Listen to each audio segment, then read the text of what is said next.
Steelers-Ravens game. Big matchup on Sunday. You played in a few of those games. What's your favorite memory from that rivalry? Favorite memory from that rivalry? So many. But for me, if I had to pick one, I'll go with the 2008 season. And we played Baltimore 3 times that year, and we swept them all 3. We took care of business all 3 times. Mm-hmm. But the final time was in the AFC Championship ball game. And Baltimore felt like that was their opportunity to get revenge from the first 2 regular season matchups, and not to mention get a chance to go to the playoffs. And they came into Heinz Field. We had the best defense in the league that year. Joe Flacco was up and coming, a real good quarterback, leading them to the playoffs.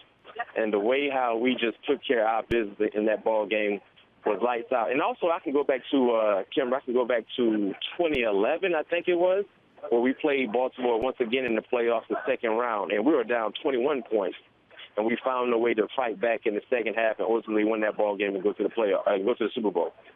So the 2 playoff matchups were the ones those are my most memorable Ravens-Steelers moments. It's going to be like a playoff game. That's going to feel like a playoff game, absolutely. Well, because the Steelers have won 5 straight, and they have a chance to clinch the AFC North with a win over the Ravens. That's a tall order, though.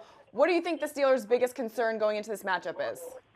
Well, I think offensively, they have to establish the run game, and that was something they were not able to do in Baltimore weeks ago, and that's why the Ravens had so much success against Big Ben in this offense, because Le'Veon Bell was not a factor. If you can get Le'Veon Bell running and going, that's going to open passing windows for Big Ben, and we know how good he can be when he's on point. I think defensively for the Steelers, the biggest turnaround defensively has been the ability to put pressure on quarterback. So we know Joe Flacco has been up and down throughout the season. You can't allow Joe Flacco to get comfortable and relax in the pocket. So continue to harass him and allow the fans there in Heinz Field to do what they usually do, which is get extremely loud and make it difficult for the communication to be done on the offensive side. The Steelers are going to be wearing all black. This is the first time, Alexa and Cameron, the Steelers have ever worn all black before. I'm so disappointed because I wanted a chance to do that while I was there, and they decided to wait years after I have retired to do that. So that intensifies this rivalry even more, knowing that you will see the Pittsburgh Steelers in an uncommon uniform. Right. Well, hey, at least they're not wearing the jailbird uniforms. Well, remember we played That's My Quarterback yesterday, and that's the only reason I picked them to win, because it's kind of a toss-up for me. I honestly think those black uniforms will make a difference. Oh, it will get people fired up. Yeah. That's for sure. By the way, another concern could be, B-Mac, your old buddy, your former teammate, a former Steeler, Mike Wallace. He torched the secondary the last time. What are they going to do, and how are they going to stop him this time? Well, Mike got an opportunity to take advantage of a rookie at the time, making his first start, Artie Burns. And oddly enough, me and Mike, we still communicated, and I texted Mike after that ball game, and Mike said verbatim was, B-Mac, you can't put a young fella out on the island with me, especially when I love to take vacations. Now, the difference is Artie Burns, that was his first start weeks ago against Baltimore. Artie Burns has really developed to be a nice player in the secondary. I expect to see a much competitive matchup between those two when they face off, along with the entire secondary, because that was a game-changing play that Mike Wallace was able to capitalize on. And, of course, that was a 80-yard touchdown. So I don't expect to see those type plays.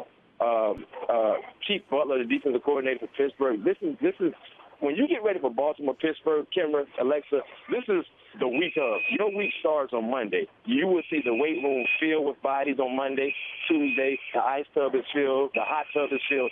Everybody is dialed in because we knew, even back when I played, this game was a determining factor on who would win the AFC North. And we know one thing about the playoff picture in the AFC, there will only be one team from the AFC North get to the playoffs, and that's going to be the winner. Does that mean James Harrison is lifting even more weight this week? I don't know if that's possible, but if he can get it done, he will be the guy. Listen, the weight room is on swole right now. I mean, guys, Monday is usually a chill day. Tuesday's an off day. Ravens Steeler week, the weight room is on swole Monday, Tuesday, Wednesday, Thursday, Friday. Wow, it's that big, huh? Well, he should know. Yeah. You won a couple Super Bowls with Big Ben. What should concern the Ravens defense the most, especially if their cornerback Jimmy Smith is not able to go with that ankle injury? Antonio. Antonio should be a major concern, like always. I don't know what the status is on Ladarius Green. I don't know if he's able to go. Of course, he was in the concussion protocol.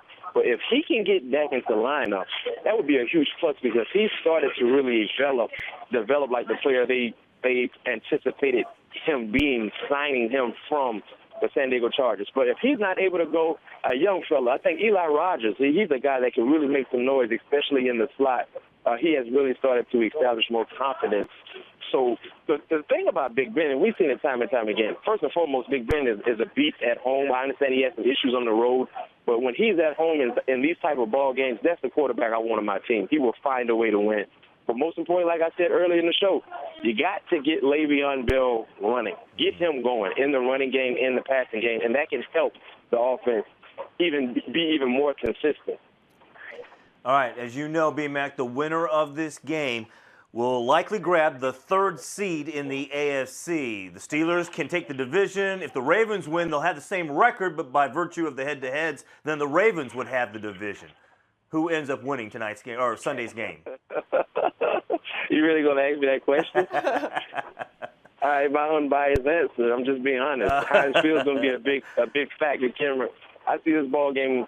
I see this, of course, AFC matchups between Steelers Ravens are always close. I don't know what the over-under will be. I would take the under based on the history of these rivalries.